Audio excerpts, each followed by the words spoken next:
Chicago wrapped itself around Alice Marble Gray like silk and iron intertwined.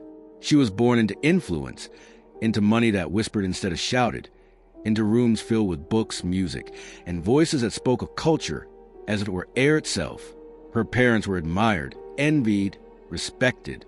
Their daughter was expected to become something delicate and brilliant, a living extension of their refinement. And she did. Alice learned languages the way other children learn games. She read poetry until it felt like memory rather than ink. She traveled with her parents across states and cities.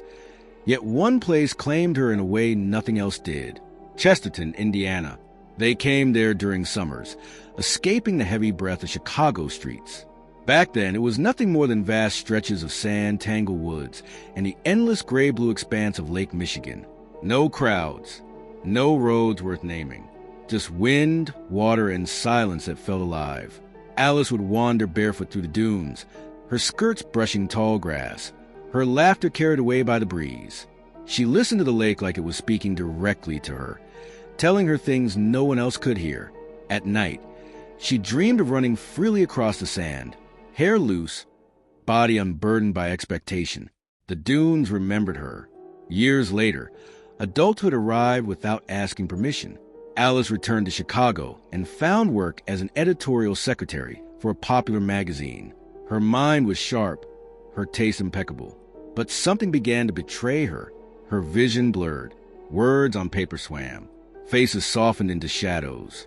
Doctors spoke gently but without hope. Her eyesight was failing, slowly, relentlessly. The work she loved became torture. The city grew loud, cruel, suffocating. And so Alice returned to Chesterton, not as a visitor, but as someone who meant to disappear. No one knew exactly why Alice Marble Gray chose isolation. Some said pride drove her away, unwilling to be pitied. Others whispered that her mind had fractured along with her sight. The truth was simpler and more dangerous. She felt free there. Alice settled into an abandoned fisherman's cottage near the shore of Lake Michigan. The roof leaked, the wood groaned in the wind, but it was hers. She lived simply, quietly.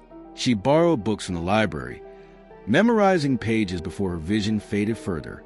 She walked the woods, counting steps, memorizing roots and stones so she would never stumble. And she swam. She shed her clothes like lies and slipped naked into the lake, the cold biting her skin, shocking her into perfect awareness. In the water, she was whole. The lake held her gently, rocking her like something precious. Fishermen saw her first, a pale figure cutting through the waves, hair floating like dark smoke, skin gleaming against gray water. She dove and surfaced without shame, without fear. Stories spread. By 1915, whispers moved faster than truth. Men spoke of a beautiful nude woman haunting the shoreline. Some claimed she vanished beneath the waves like a spirit. Others swore she stood atop dunes at dawn, arms raised to the sky. They named her Diana of the Dunes. Like the ancient goddess, wild and untouched, belonging to nature alone. Alice heard the name and smiled. She did not correct them. The dunes welcomed her as one of their own. In 1920, the dunes betrayed her. Paul Wilson arrived like rot hidden beneath charm, a drifter, a boat builder without boats, a man with eyes that measured weakness the way merchants measured gold. He found Alice by accident, or perhaps instinct. He watched her swim. He waited until she noticed him. He spoke softly, kindly. He offered help she had never asked for. Alice, lonely in ways even she didn't fully understand, allowed him closer. At first, he was gentle, protective. He admired her independence, her wildness. He called her Diana with reverence, as if worshiping something sacred. Before long, he moved into the cottage. The dunes watched. The lake listened. In 1922, violence found its way to the shore.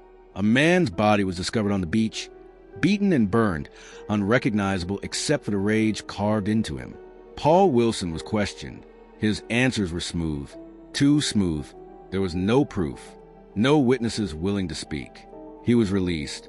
That night, Alice swam farther than ever before, staying under longer, as if testing whether the lake would let her go. It did. For now. They left Chesterton soon after. Michigan City became their new refuge. Alice tried to build a life from fragments. She and Paul made furniture by hand, selling pieces to anyone willing to buy. Alice became pregnant. Then again, but the man she had invited into her sanctuary revealed himself fully. Paul's kindness rotted into cruelty. His hands, once gentle, became weapons. He beat Alice when money ran thin, when dinner displeased him, when she spoke, when she didn't. Her failing vision made her dependent, and he savored it. She carried her daughters while carrying bruises. Neighbors heard shouting. No one intervened. Alice died shortly after giving birth to her second child.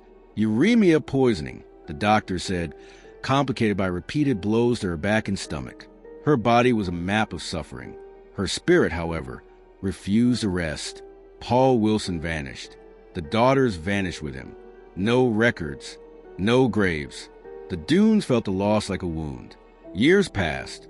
The world changed. Dune State Park was born where wilderness once stood unguarded.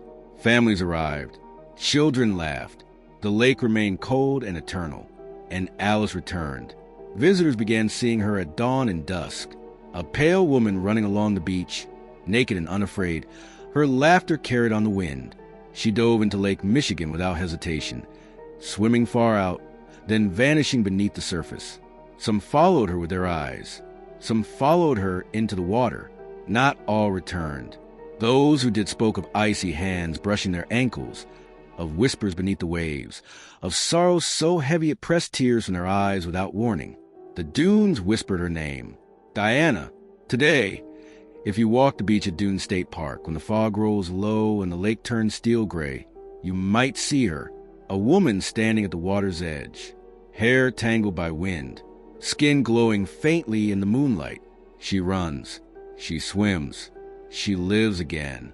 Alice Marble Gray did not find peace in death. She found purpose. The dunes protect her. The lake cradles her. She is no longer victim, no longer broken. She is Diana the Dunes, and she will never leave the place that loved her when the world did not.